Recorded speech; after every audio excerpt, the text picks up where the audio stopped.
Welcome back to the Mina and Kevin Show featuring Lenny, the only NFL podcast where one of the hosts' favorite coach of all time is Air Bud Grant. It's better than Vince Lombardi. Generous. That's Kevin. I like Clark. that. It also reminded me that I think I've told you this. My son runs around with a football in his mouth, and the folks at the gym in town for babies have referred to him as Air Bud. There is a football Air Bud. I think it's called Air Bud Golden Receiver. Wow. I missed it. I missed Golden Receiver, but got a lot of time this weekend. Kevin Clark, the host of This Is Football. You can catch him all over ESPN these days. He's been joining me on NFL Live, which has been a ton of fun. Around the Horn, of course. Kevin, you are here, as I hinted at with the intro, to do an exercise that we did last year, which is we are going to give our top 10 coaches in the NFL. We are also going to talk about coaches on the hot seat in the second part of this podcast. So there's some good and bad. Before we get into this year's rankings, I did revisit my list from last year. Couple L's. I'd say my biggest L is leaving off Sean McVay. It's not actually a coach I put on the list. That's an unbelievable L. Yes. Such an L. Yeah. And I think I walked it back pretty dramatically at the end when you mentioned his name, and I was like, wow, that was really dumb of me. I don't know why. That was. Yeah. The other L, and it's debatable whether it's an L, is I had both Pete Carroll and Bill Belichick on my list, who not only got fired, did not get jobs as NFL head coaches. Before we get into our list, what do you make of my list looking back at it? I think you have to. I don't want to do like lifetime achievement awards, but I do think Carroll and Belichick, I think were pretty nailed on as top 10 coaches during their tenure. And also, Pete had a bunch of really good coaching jobs in the last 5 years. Remember, that firing came out of nowhere. And I actually am surprised. I don't know what Pete's desire was, but we saw him at Washington's football facility a couple of days after he got fired. I'm surprised he didn't get more run as a candidate, because there's a bunch of teams that I would have said I'd rather have Pete Carroll for 3 years than my sucker coach. So I would have fired some guys to replace him with Pete Carroll. So and Belichick same way. I mean, for me, the biggest thing with Belichick is I wish there was a team, whether it was the Commanders or whomever, that said, hey, you're the best coach in football history, but not the best GM. Why don't you coach the 53 guys I give you? And then that's it. That's your job.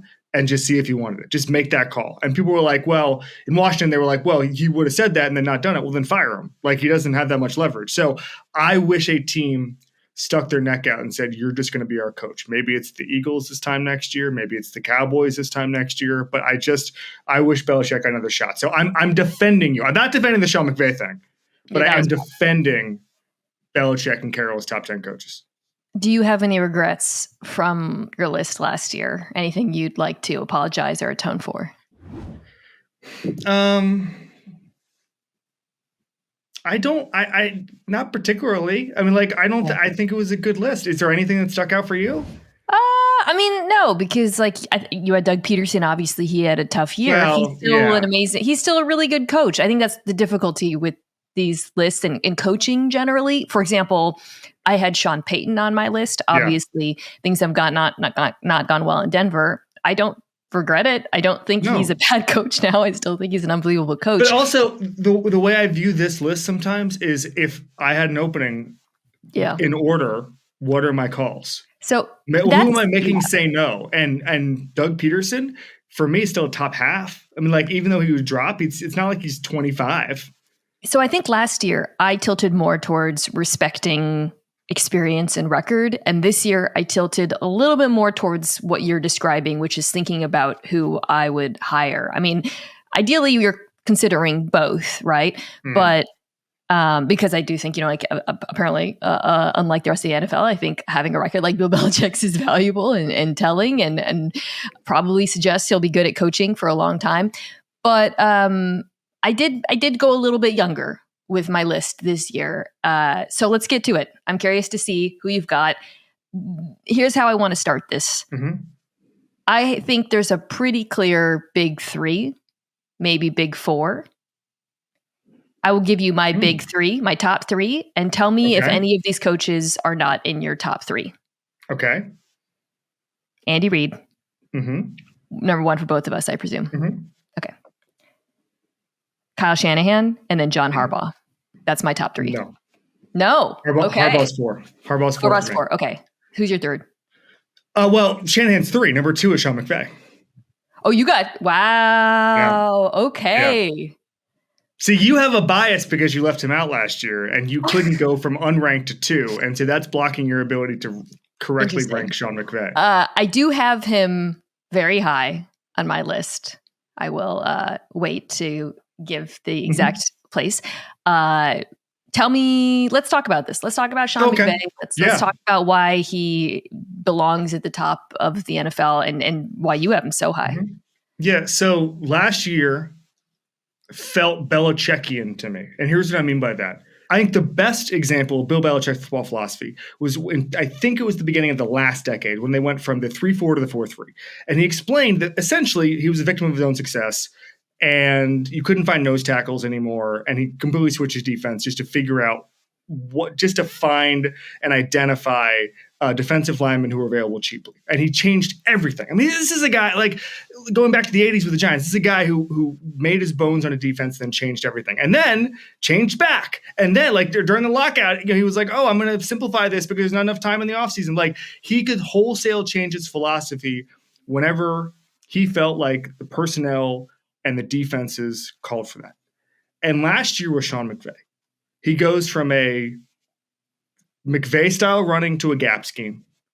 The type of motion that is a complete overhauled. I saw a quote that basically McVay came in one day and was just like, we're a gap scheme team now. Like, they just overhauled their run game. The type of motion they use has changed. There's a bunch of really good quotes in a Jordan Rodriguez piece from the beginning of last year, where basically, like, the Andrew Whitworth era is over, and so they've changed to match their personnel. And Puka Nacua becoming one of the best receivers in football that quickly, using favorable angles in not only the run game but the pass game, using more shotgun, using less play action. Like, he's changed his football philosophy that he helped popularize. And when I see that, I see a guy who's set up for, like, a brilliant 20-year run. Because the guys who have always run out of steam, like Chip Kelly's a good example, he had one pitch. He was Mariano Rivera throwing that cutter. And then when he was out of ideas, he was out of ideas and he was out of the league. And you see now that McVay, and I was worried about it. I mean, the year after the Super Bowl, I was like, whoa, does McVay just have one pitch? No, he's got a million pitches. He can change anything at a moment's notice. And that's the sign of a beautiful, brilliant, flexible football mind. McVay has it. After last year, at one point, I thought the Rams were going to, like, make the Super Bowl, like, at one point. And they could have. I mean, with a couple of different breaks there, they go into a energized environment in Detroit, lose close, all that stuff. But, like, I just think Sean McVay, he's won a Super Bowl, which Kyle Shanahan has not. He seems to get the most out of his team every single year, even if there's excuses or would be excuses. I just think that he is going to be the number one coach in football for a long time once Andy Reid is no longer there. He is unbelievable. I agree with everything you said, especially about the way he has reinvented his offense. And I think, that he had a team last year that nobody had expectations in. So to do what they did was pretty remarkable. That said, Kyle Shanahan is 10-4 against him. Like, you can't rank him over Kyle Shanahan, the guy who is, like, continuously bringing teams to the Super Bowl, who seems to have built a quarterback-proof offense, which isn't to say that Brock Purdy didn't play well for him, but, like, what Shanahan has done, what he has accomplished, what he is seemingly capable of doing with anyone with that offense, to me, you have to have him second overall. I mean, it is a little bit chalky to go Reid and Shanahan after they just went to the Super Bowl. I had them 1-2 last year as well. They went to the Super Bowl. I feel like I was almost bummed. I wasn't rooting for him in the Super Bowl. I wasn't rooting for anyone other than, being right. But I do hate that, like, his lack of Super Bowl success is going to be held against him because it's so hard to get there as much as he has. And it's frankly remarkable.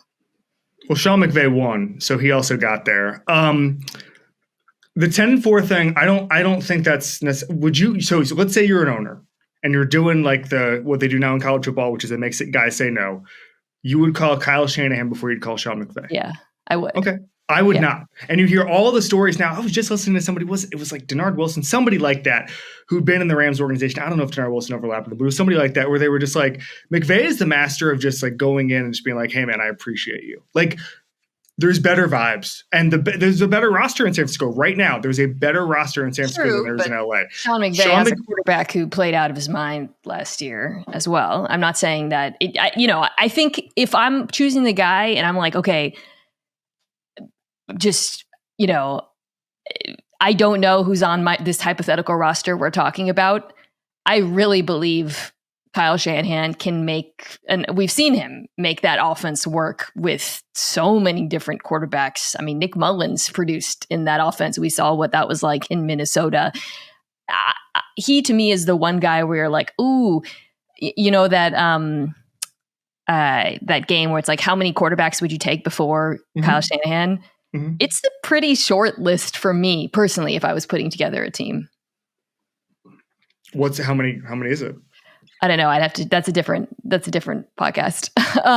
Okay, we're quibbling over the top. These are and then we'll have Harbaugh. You have Harbaugh. And also let's be clear. Both Shanahan and McVay would say no to us if we were owners. So it doesn't matter. But we would call them. I would just call McVay 5 minutes before I called Shanahan.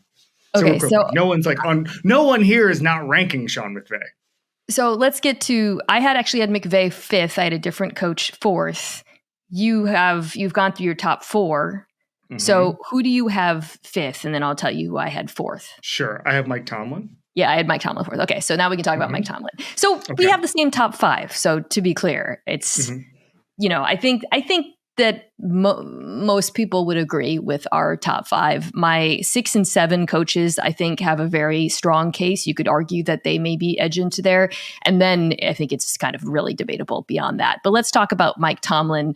10 and 7 last year, made it to the playoffs with a combination of Kenny Pickett, Mitch Trubisky, Mason Rudolph at quarterback.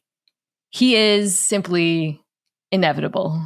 Now, last year, I think I demoted him, or I talked a little bit about how I thought he deserved criticism for, holding on to Matt Canada for so long. But I thought this offseason, this was more about their overall organization. I think Omar Khan, who's their GM, has done a fantastic job. I was really impressed by his approach to free agency, the fact that he was willing to move on from Pickett. But you bring in Arthur Smith as offensive coordinator. I think that was a really good hire. I agree. I just feel like he is, in the post-Big Ben era, it has not been easy in Pittsburgh, but he has done the absolute most with what he has. Tomlin is, as you alluded to, a miracle worker. Arthur Smith's going to be a really good offensive coordinator. And I don't know the stubbornness in Atlanta. I just felt like he got his back up against the wall with the media and the fans, and he just dug his heels in. Like he just never took the obvious route with as far as just going players, not plays, all of this stuff. Like he believed in the system. Patrick Doherty, who's really funny, just talks a lot about how some systems have become like too big to fail, where it's like you believe in the system, trust the system. And with Arthur Smith, it was never like trust Kyle Pitts, trust the skill guys you have on the outside. It was just system. I still think in the OC role, and I can't wait to see which random tight end like Pat Freiermuth gets 1 million receptions in this offense, and we have to check. We have to set a Google alert to check George Pickens' Instagram stories in the night of Week 1.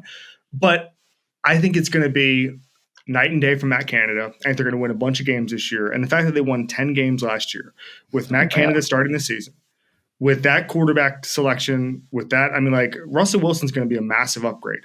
And the fact that he was able to eke out 10 wins, he's football's miracle worker. He is. Yeah. Okay, good. That's the top 5. I think we feel pretty good about that. This is, to me, where it gets interesting. Although I think 6 and 7 are clear to me. Who do you have at number 6? 6 and 7 are clear to you? I think so. The whole thing. I think there's 10 guys who could be in this range here. It's like 5 to 15. 6 is Matt LaFleur. 6 is Matt LaFleur for me too. Hey, I didn't think that was clear though. I think it's. feel like Matt LaFleur has a case to be a top 5 head coach in the NFL right now. I agree with that. He is right there for me. So just some numbers. Matt LaFleur, Please. The winningest record of any active coach. Jim Harbaugh will immediately come back, but he actually has coached fewer seasons in the NFL than Matt LaFleur, 11th highest of all time. Last year, Green Bay was the 4th youngest playoff team, not that year, but ever in the modern NFL. 6 of their 11 starters on offense were either rookies or guys in their second year. Everybody said, show us that you can do it without Aaron Rodgers. Well, he showed you that he could do it without Aaron Rodgers. I think he, to me, it has been absolutely brilliant at calling that offense. The work he did with Jordan Love speaks for itself.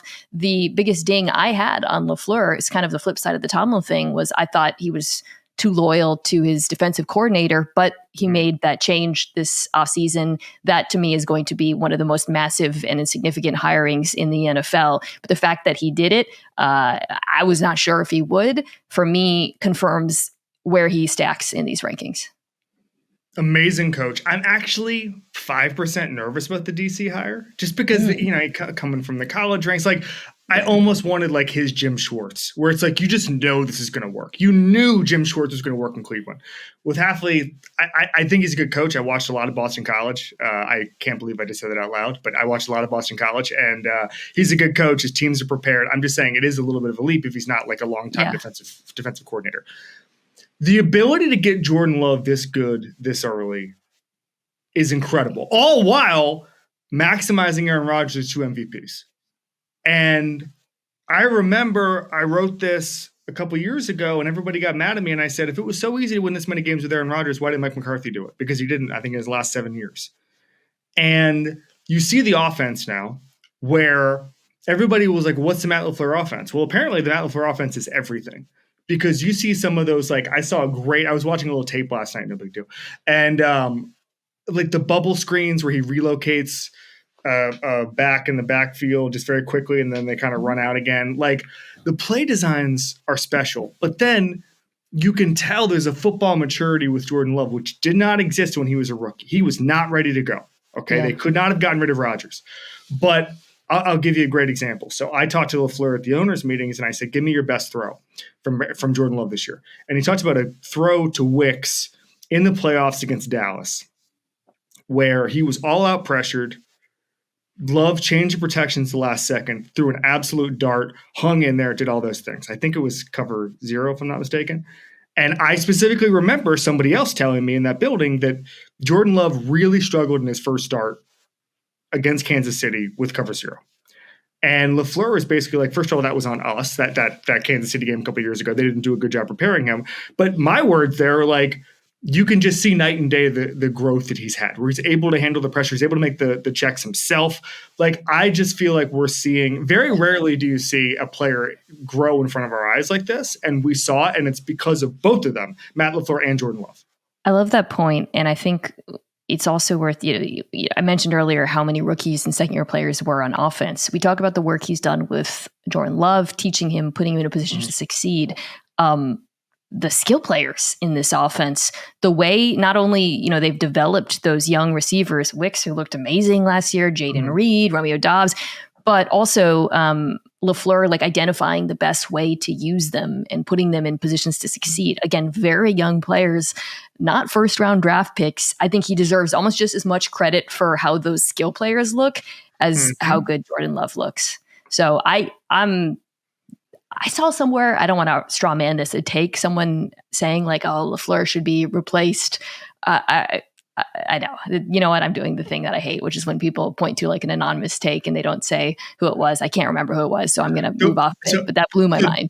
There's one thing I want to say, which is that the one thing that impressed everybody, whether that's Mike McDaniel, that's Sean McVay, about LaFleur when he was with Rodgers, is that he had enough humility to bring in a lot of Mike McCarthy concepts that Rodgers is familiar with. I don't think, watching that last night, that those Rodgers concepts are fully out of the offense. Like, I think that LaFleur is able to bring in so many different influences. He was comfortable with Rodgers audibling, which a lot of those Shanahan McVay guys are not necessarily, giving him more freedom in the offense, and this is important, letting Jordan Love get the defense to declare using his cadence, which is not a thing that the 49ers love to do. I was reading some 49ers tape guys about that, about the difference between LaFleur and Shanahan and how much more freedom LaFleur gives Love. And so I just think that LaFleur's ability to create a modern offense and patch it together with so many different influences in a league where everything is a system is beyond impressive.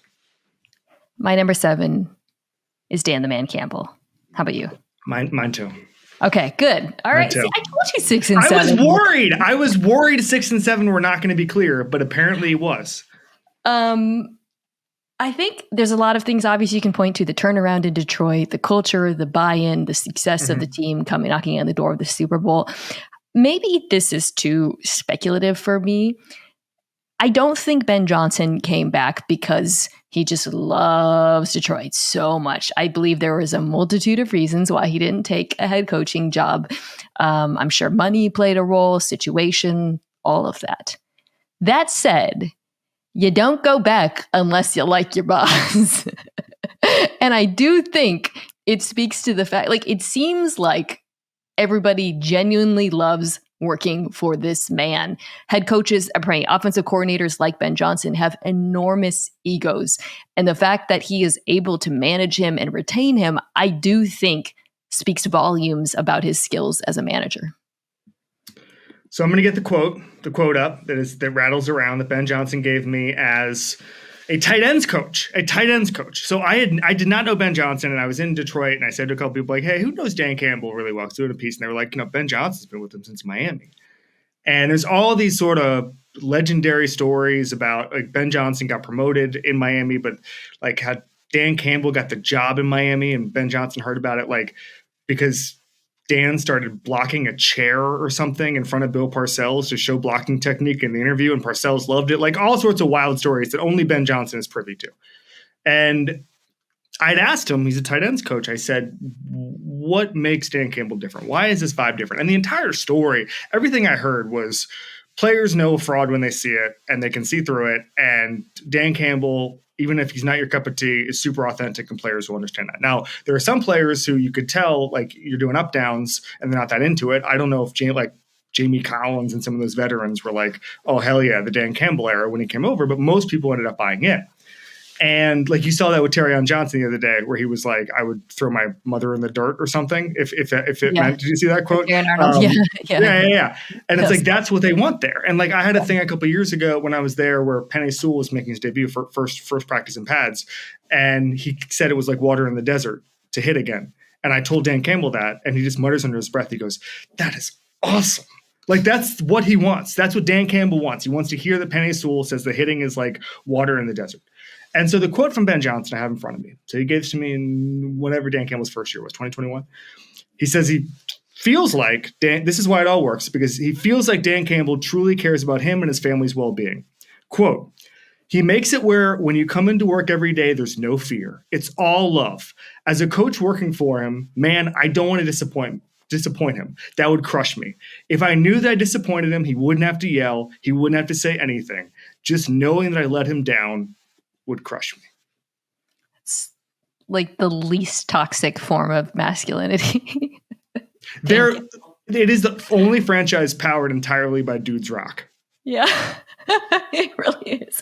Like, yeah, every story is great and entirely consistent with what we believe about him. I love Dan Campbell. I love the way he talks about football. I love his aggression. I love the way after he was like, you could argue he was too aggressive at times during the season. There was the infamous didn't report incident. I loved that he was entirely unapologetic about it. I love that he said, this is our identity. We've stuck to it. We're not deviating. He to me is the definition of like culture in every sense, and not just the soft stuff, also in approaches to, how he manages games. I think it's really cool. Well, there's also that whole thing was like, it became an analytics sort of culture war, right? And it wasn't. Dan Campbell likes analytics, he likes the numbers, but and I've said this before, but the reason he came to going for it on fourth down and being aggressive was because when he worked for Sean Payton, he would look over at the other sideline and he would see the other team crapping themselves when Sean Payton would take a shot on fourth down. And so it literally the aggression, it's not because they were reading like about Sashi Brown. It's because it's literally a mixture of gut and analytics, which actually is what every football team should be run by. And you know what was so telling about that incident? Again, the didn't report and they went for it multiple times in the game and whatever. Or pardon me, in the we're talking about the playoff game. The playoff game. We're talking about both. Yeah, they're going for two and then going for two and then okay. You don't have any examples of like a defensive player liking a tweet about that being too aggressive. Like they clearly have organizational buy-in. I remember seeing a quote from Alex Anzalone, who's a linebacker, after the playoff game, where he was like, "Yo, this is what we do. We talk about it all the time. Yeah, it didn't work, but guess what? That's how we got here." And I saw that, and I was like, "Yes, that to me is the perfect example of a coach who has complete buy-in investment from his players and his coaches, such that when you make decisions like that, it doesn't feel like, oh, the numbers guys are calling it in, or oh, our coach is going rogue. No, everybody knows this is what we do." Okay. Brandon Staley had a 0% approval rating in the locker room the first time he did that. And I don't know, the only difference I can tell is that Dan Campbell was just so authentic and truly cares about the team, to where they knew, like you've seen the clip where he's like, "All I do is care about you guys. I just want to put you in the best position to succeed." Like, I think everybody in that locker room believes that about Big Dan. And I don't think Brandon Staley had that kind of buy-in. 8, 9, 10 is, I think, where we will start to deviate. I struggled a lot with these three. I think you could go in a lot of different directions. Okay, who's your 8? I'm kidding. Kevin Stefanski. Okay, good. What? Tell me why. I don't have him at 8. Okay. Do you have him in the top 10? I have him at 10. Okay. Well, he keeps winning games despite having let me phrase this carefully here. Joe Flacco was better than Deshaun Watson last year. A lot of people would have been better than Deshaun Watson last year. Deshaun Watson has not proved at any point in his Browns career that they will win because of him. He's proven that they will win despite him. I'm not saying that will be true this year or next year or whatever. I'm just saying that if they could undo the trade, they would. Having said that, the Browns have done an amazing job at winning.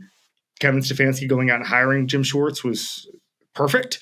The defense was historically, and Jabari gets some credit here, but when you look at third down conversion or just even converting on any of these to get a new set of downs, the Browns were one of the best defenses of all time last year.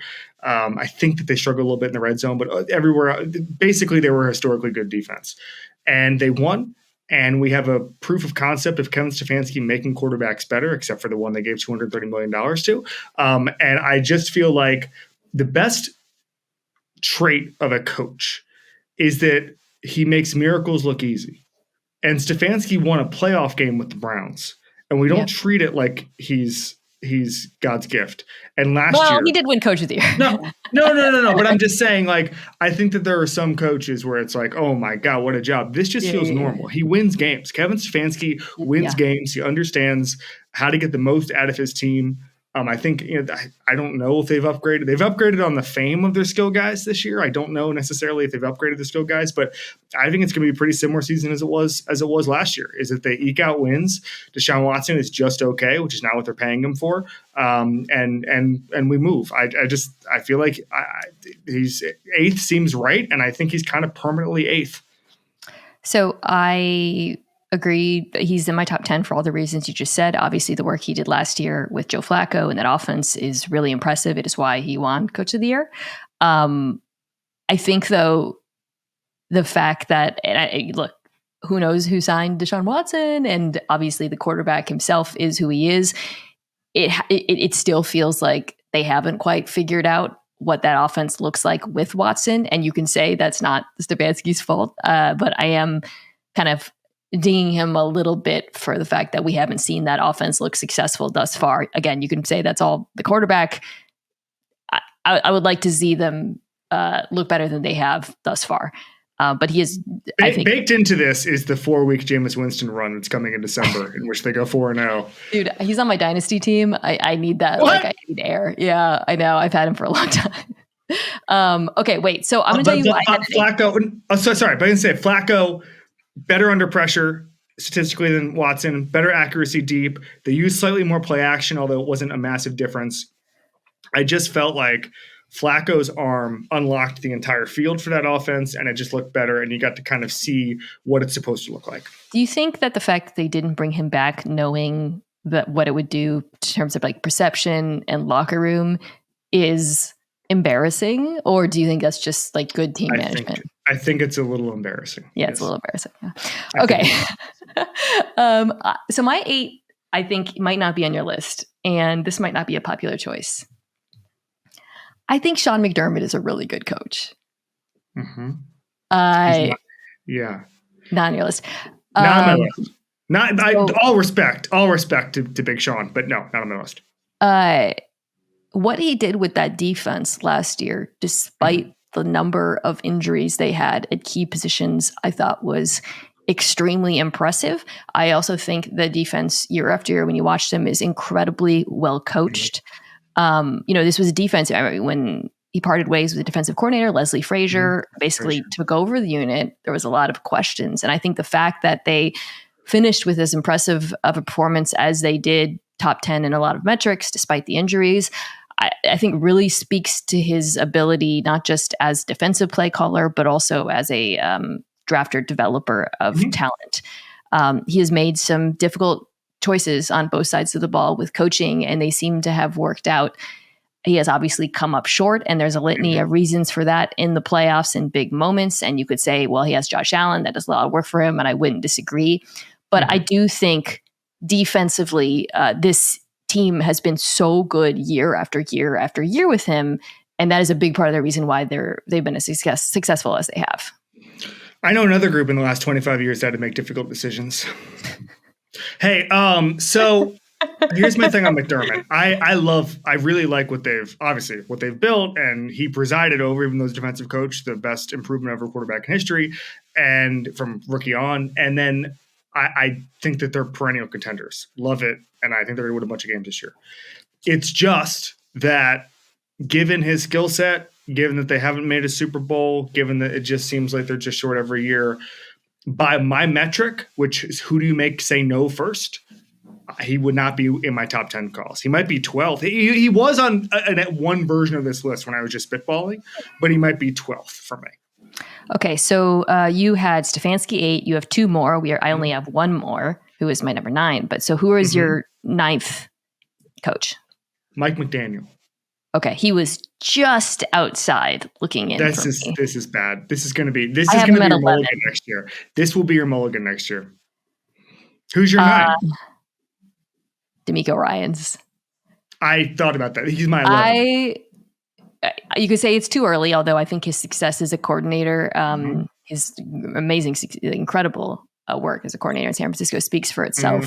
But like I said to you at the beginning, I would approach this much more like, who am I hiring? I might hire him before a number of the guys that I mentioned. I gave some of them a little bit more credit because of what they've done. I just think this dude has it. I think he is so clearly good at everything it requires to be an elite head coach, both the management side, the leader of men's side, the hiring side, the play calling side. I mean, this is a defense that was obviously terrible before he arrived. They added some talent, but immediately jumped to top 10 in success rate, 11th in DVOA under him. I think when you watch that defense too, Kevin, it looked like a DeMeco Ryans coach defense, which is like not something you can say for that many defensive coordinators in the NFL, but like his team, his defenses have such a obvious identity. And it isn't even just like, when we talk about like the scheme lord stuff, they're using a lot of like simulate pressures and split safety stuff and they're forming whatever. No, they just play harder. They tackle more. They rally to the football. I find it so just gratifying to watch his defenses play and to see that immediately in year 1 in Houston, which obviously took a big leap this year, making the playoffs, I thought was remarkable. Oh, I mean, I could not have been more impressed with year 1. And especially when you look at that roster, which was incomplete. Linebackers needed a huge upgrade. You still needed a couple skill guys, all that stuff. It's only going to get better this year. If I'm having to break the tie between Mike McDaniel and DeMeco Ryans, it's that first of all, you have to give some, and again, this is kind of the Sean McDermott thing. You have to give some credit to Bobby Slowick on the offensive side of the ball. You have to give some credit to CJ Stroud being immediately awesome and being able to push the ball down the field, not make mistakes. It's hard for me to divorce it. Mike McDaniel benefits because I saw bad Tua. I saw bad Tua with Brian Flores and Chad O'Shea and Chan Gailey and all these fellas. And I saw like he could only run an RPO and like all those wild stats. And then I saw a guy who made really good decisions and got the ball to an offense with a bunch of answers and has so many options. I mean, like against zone, the little underneath routes using motion where you just get a guy open and you just get basically what amounts to free yardage. I mean, that's what I'm looking for with an offensive play call. Do you give your offense just free yardage? Just literally just like take the square, go ahead. And the cheat motions, all that stuff that now are everywhere. I'm excited to see. I mean, he did make adjustments last year. I was looking at Tua's passing chart last night, and it's like he was throwing a lot more behind the line of scrimmage last year. He had more success, although the data only marginally so. But if you look at the tape, more success outside the numbers because defenses were taking the middle of the field away because the middle of the field was such a cheat code in 2022. He turned Tua into something, and there were so many more. There's so many free runners and all that stuff. It's Mike McDaniel. I wish that the Dolphins were more healthy last year so we could fully appreciate that team because they had genuine pass rush depth. They lose it all over the month of December. They lose Jalen Phillips. They lose a bunch of those guys in free agency now. We're not going to see it this year. Like that.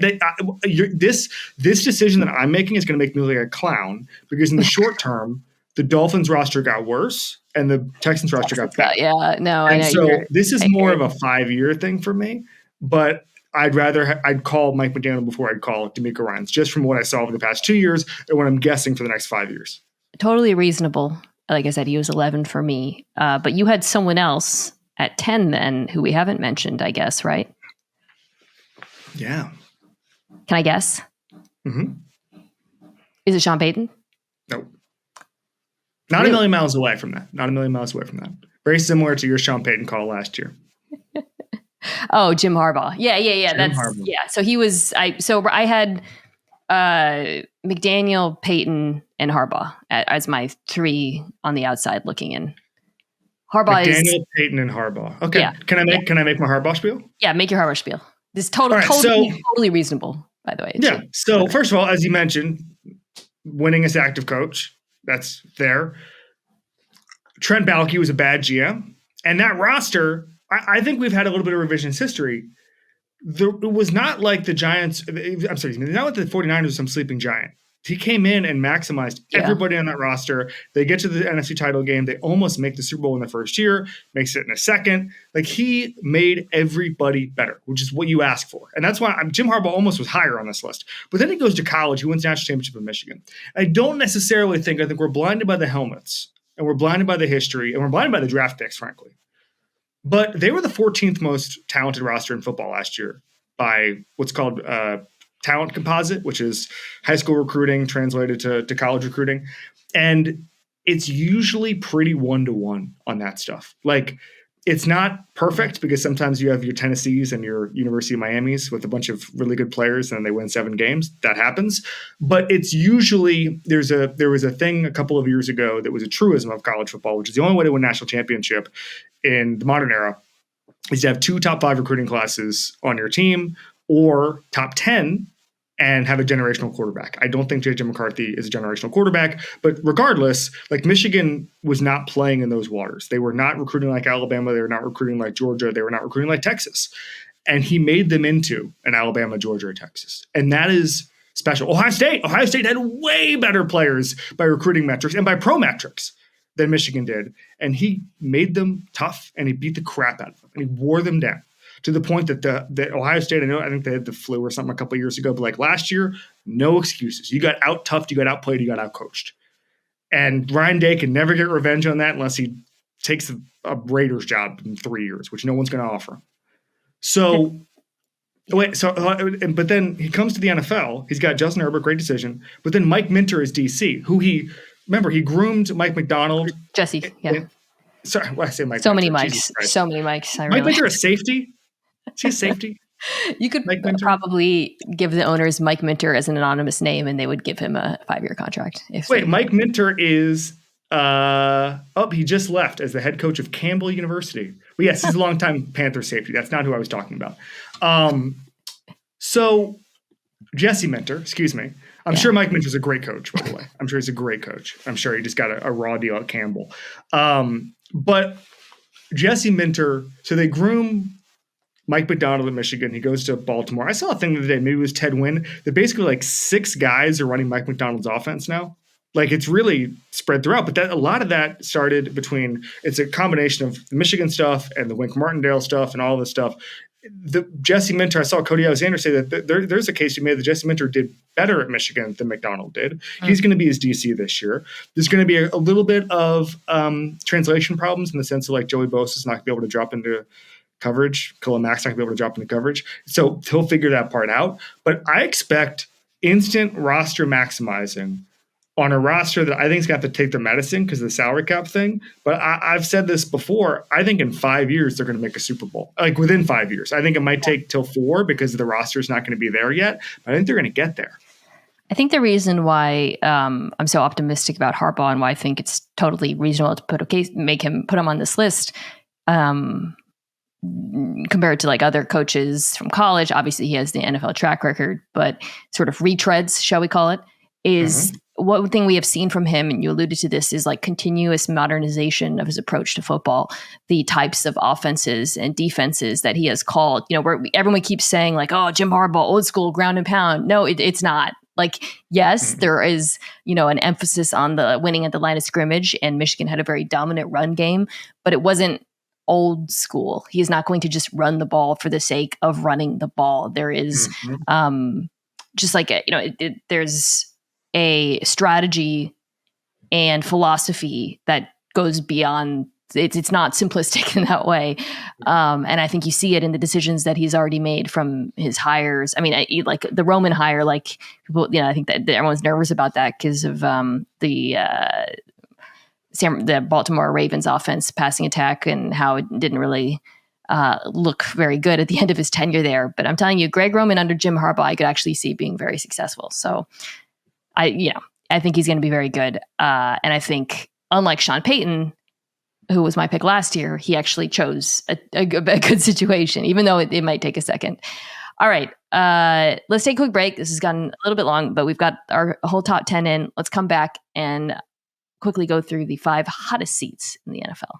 Why should you bet with Caesars Sportsbook? 2 words: Caesars Rewards. Every bet brings you closer to the types of benefits only Caesars can offer: hotel stays, VIP experiences, sports and concert tickets, and more. It's not just an app, it's an empire. I think 1 and 2 are obvious. So I did 5. I think 1 and 2. This is going to be the kind of thing where I say it's not obvious and then... No, I am. I wanted to see your reaction to me saying it. They're obvious. There's a big 3 for me. I also think 3, 1, 2, 3 are pretty obvious, but I don't know if we're the same on 3. So my 1, 2, 3 in order: Mike McCarthy, Robert Saleh. You could put those in order. Dennis Allen. Oh, so Dennis Allen's going to get fired after they lose to the Broncos on Thursday Night Football. There's going to be a mini bye. And Sean Payton's going to do it. I have so much respect for DA and what he's built, and then immediately they're going to get fired. So I assume you have the same 1 and 2. And I don't know if that I do. I do have Robert Saleh first. I have Mike McCarthy. I mean, flip a coin. I have a question. Is Nick Sirianni not on a really short leash? Because so he was right on the outside for me. For on the top 5? Yeah, I have a couple points to make. Number 1, the Eagles have fired a lot better coaches than Nick Sirianni. And I've said that a million times, and people said, well, he did make the Super Bowl last year. Wait till you fellas find out what the other guys did, because they did a lot more than make the Super Bowl in some cases. And the Belichick thing, like the fact that the Eagles still really liked Belichick, that came out in that ESPN piece, like it's tantalizing. The problem for Nick Sirianni, so the Eagles are a good job. And there's going to be incoming calls from people being like, I'd love to have that job. Whereas I don't think, who wants a Saints job? Who's tampering for the Saints job? That's why I think Dennis Allen's a dead man walking. That's fine. But like the Eagles and the Cowboys, you want those jobs. And if you're in any way, whether that's, maybe Lincoln Riley has a good season, or I'm trying to think of any other college coach who might make the jump, or if you're just one of these guys in the sideline, Mike Vrabel is ready to rock. He's not doing anything. He's at casinos. I think he's at hockey games in some state. Like, that's the biggest thing for me. I just think the Eagles, part of the reason why I ended up not putting him in my 5 is I think the Eagles are going to be better this year. So I think that directionally it will be hard for them to move on, because last year I feel like was the implosion. I don't think they're going to be as good as they were maybe the year before, but I do think they'll be better. Whereas, the Cowboys, to me, feel like you could just really see it happening. And even if they are good in the regular season, if they lose in the playoffs, there's just no way McCarthy survives this year. Wait, so Sirianni wasn't your 3rd, was he? Yeah, he was. Oh, he was. Okay, so he is your 3rd. Yeah. Wow. Nick Sirianni, 3rd hottest seat. Okay. He went in. Wait, let's go back here a couple months. So he goes into a meeting with Jeffrey Lurie, where it was a coin toss whether or not he was going to save his job. Okay, that's right. And Jeff McClain reports that Doug Pederson had the same exact meeting with the same exact expectations. Hey, tell me what you're going to do to fix this. Lurie didn't like his answers because I don't think there were enough staff changes, and he left the meeting without a job. So he went into the same meeting, more or less justifying his job. And then they were obviously looking at other candidates. The expectations were high. They were incapable of playing a complete game at the end of the season last year. And you're telling me that he's not, like, it's a surprise that he would be in the top 3 hot seat guys? Like, there's just not a long leash for any Eagles coaches. The tax you pay on working for an owner and a GM who do build really good rosters every year is that you have to win. And they're a little bit EPL-ish. But I just want to say, are we sure they're going to be good this year? Like, are we sure they're going to be better? I think so. That's why. And what is this double digit? If they go 9-8 and get I don't think 7, they're going to go 9-8. I think. Okay, but if they, what's the threshold for them to save their job? Division? For him to save his job? Division? Yeah, I think so. Okay. Yeah. I just they're losing the interior of their line. Some changes here. You're losing Jason Kelsey, our valued ESPN colleague. Like, I don't know where the improvement comes from, because everything looked so broken at the end of last year. I think the coaching hires will go a long way towards better play on both sides of the ball. But we will. I mean, look, you get into the Eagles and the NFC East. So here's the thing about the NFC East, though. You could argue that every single coach in this division. Yes, I'm going to say 4 because I completely agree. Yes, Dan Quinn did not make my top 5, but he could. If there is one coaching hire this year, right, who might be the one and done, it would be him. I do not believe he was their first choice. I also what gave that away? I'm very nervous about the situation that Jaden Daniels is walking into behind that offensive line, and if it looks bad to me, new ownership, I could see him getting the axe. So he's on the hot seat. Dable did make my top 5. I have him at 5. He's 5 for me. Yeah. He's 5. The other thing about Dan Quinn is, if he's going to be a victim of his own success if Jaden Daniels looks good, because people are going to want that job in a way they didn't want it 3 months ago. There were people calling Adam Peters saying, just so you know, it might be available this year. I like that you're factoring into the attractiveness of the job into these, which, I mean, it is unique this off. The number of very, very good head coaches sitting, watching, waiting on the phone is unusually high, with Belichick, Vrabel, Carroll all out there looming over these teams, all with an obvious desire to continue coaching. And that might, as you said, with Philadelphia, but even beyond Philadelphia, lead to some surprising firings, just because of the options that are available. So I, at 4, had a guy you mentioned who I don't think would be too surprising if this team does poorly. That's Doug Pederson in Jacksonville. Mm-hmm. He was on my long list. Yeah. Okay. I'm not saying it would be fair per se, but this is a team that obviously imploded in a pretty big way last season. You make a big change at defensive coordinator. You fire Mike Caldwell. You bring in Ryan Nielsen. I really like that hire. but you don't make a change on offense, or at least if there was, I haven't heard of it yet. Press Taylor, I believe, is still the offensive coordinator in Jacksonville. And that to me is a decision that will, I might be wrong. Maybe Doug's taking the play calling back. I haven't seen anything to that effect. We'll see as the season nears. But that to me is a decision, Kevin, that's going to receive a lot of scrutiny if this offense doesn't look better quickly. Also, you have to factor in, I was factoring in the desirability of the job in other places. You have to factor in Trump-Alke and his little finger-esque tendencies to survive situations. And he's never the problem. He's a world record holder for never being the problem in any of the situations that are clearly his problem. So Doug Pederson's going to take that fall. There's a reason a lot of people didn't want that job. Yeah.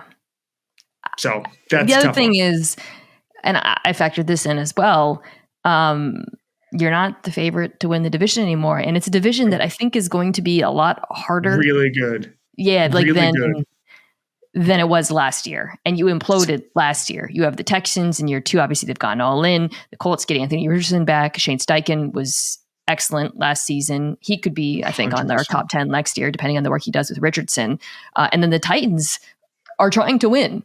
So, the Jags had a lead and they have ceded it very quickly from a roster perspective. And there's a lot of pressure. I mean, I don't even know what you do with the contract with Trevor Lawrence. I literally don't know. I don't know. Because it's not the Tua thing is easier to me. If I were the Dolphins, if I'm Chris Greer, I would bring in Mike McDaniel, lock the door, get all the recording devices out of the room, and just say, how many guys can you do this with? Could you do this with a guy who would cost us $13 million a year? And if the answer is yes, you pursue that. But if Mike McDaniel is like, Tua is a savant, and I think Mike McDaniel really believes in Tua. And I think that I talked to him about this a couple weeks ago, and he was like, he likes the scar tissue that's been built up on the organization and just going for it again and all that stuff. I think he really likes Tua. So I'm just saying hypothetically, those are the steps you go through when you pay a guy. Where do you start with Doug Pederson and Trevor Lawrence? Because I just haven't seen offensive production that's like, okay, we can give this guy a mega contract, but then there are no more middle-class contracts. Like Jared Goff just got $50 million a year. They don't have a good enough roster. I don't know. I don't want to be doing it. Thank God mastermind Trent Baalke's at the helm. Anyway, no, the Colts are better than the Jaguars. I just want to say that. Ooh. I haven't decided yet how I'm going to stack the AFC South. I think it is going to be one of the weirder divisions in football and most challenging ones outside of putting the Texans on top.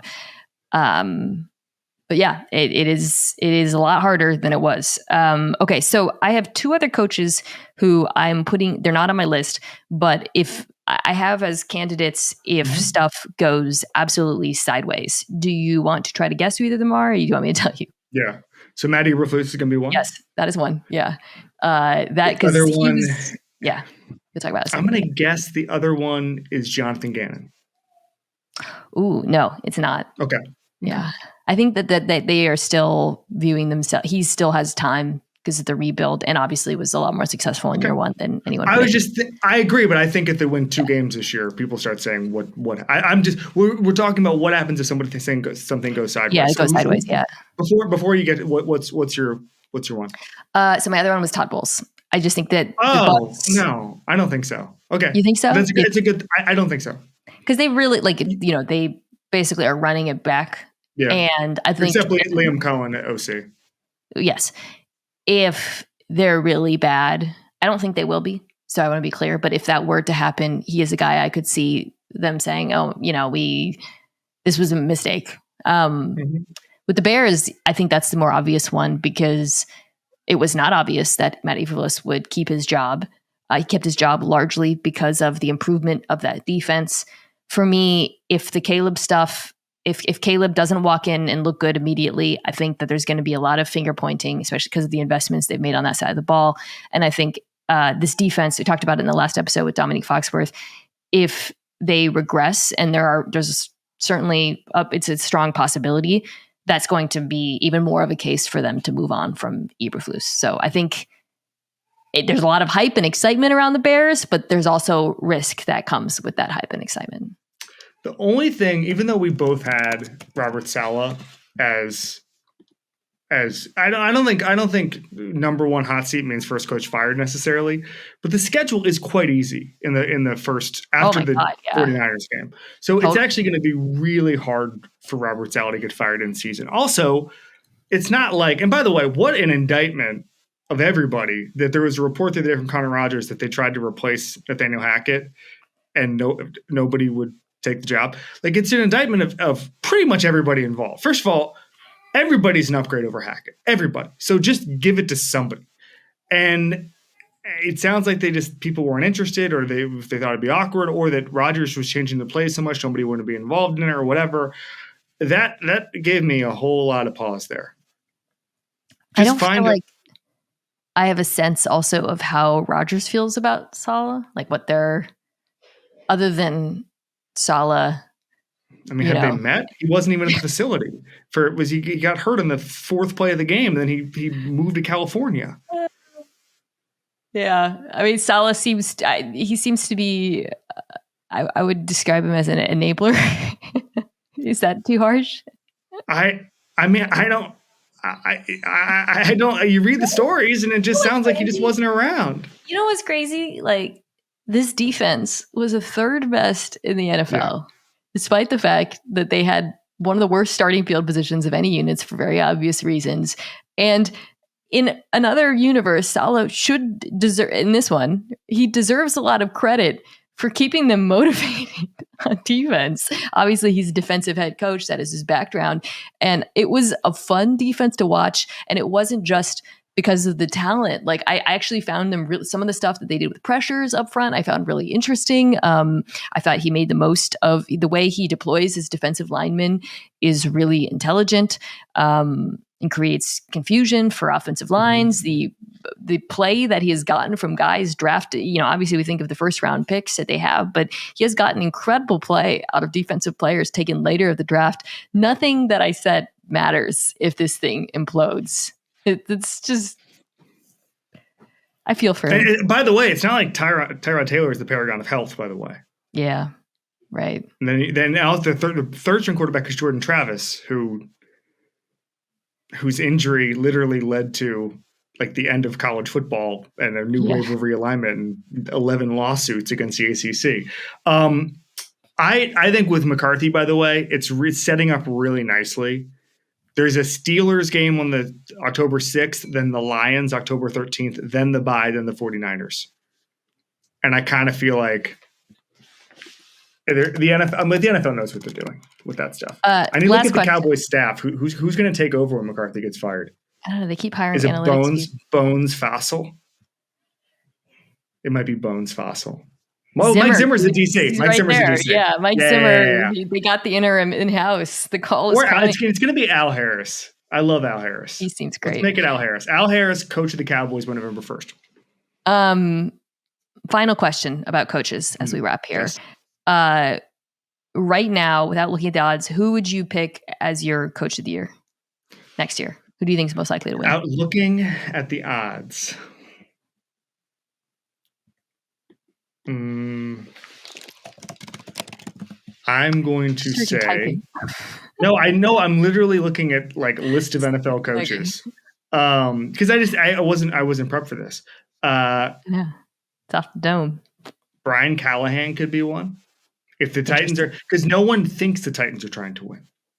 Right, they're you and I know the Titans are trying. So they'd to be win. like if they made it, if they were the surprise playoff team, tearing it down to the studs.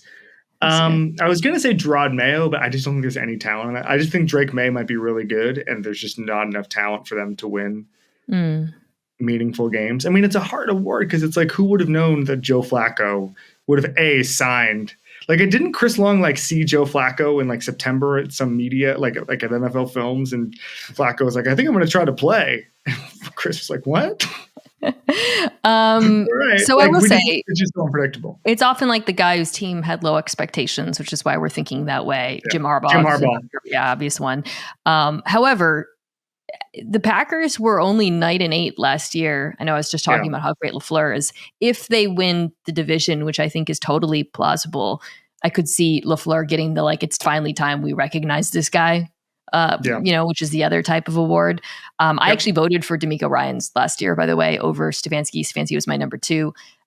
So if that team progresses, I would say those two guys, even though they're not like obviously like turn this thing around this year, they'd already started, I could see both of them getting recognition.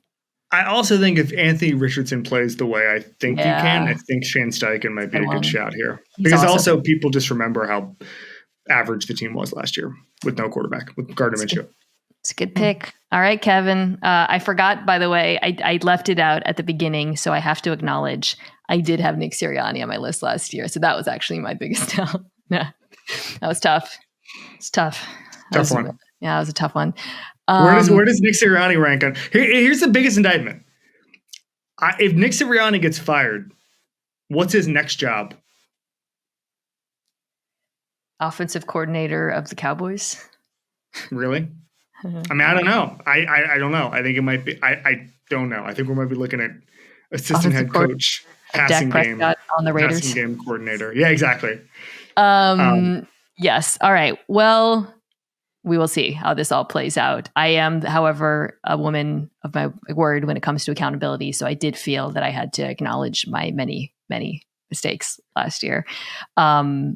You guys can check out this podcast a year from now. If you want, you can go back and watch it please. on YouTube at youtube.com/@MinaKimes. It is also on ESPN2 on Wednesdays now at 2 p.m. Eastern. Check it out there.